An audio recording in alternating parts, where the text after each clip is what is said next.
পিঠে বানানো কমপ্লিট হয়ে গেছে। আর এটা হচ্ছে সোয়ারের মাংস পিঠে, দেখছো মাংসগুলো কত তেল বেরিয়েছে মাংস থেকে। তো টেস্ট করে দেখা যাক পিঠেটা কেমন হয়েছে।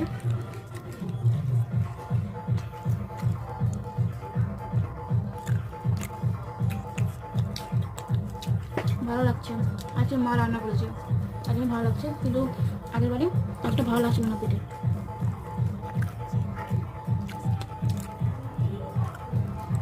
আমি সোয়ারের মাংস পিঠে খাই না, আজকে খাচ্ছি, ভালো লাগছে। এই পরবে এটা হচ্ছে সবারই মকর সংক্রান্তি, বলো এটা হচ্ছে সবারই মকর সংক্রান্তি। আমাদের আদিবাসীদের শুধু এই পিঠে হয়, মাংস পিঠে হয় আর গুড়ের পিঠে হয়।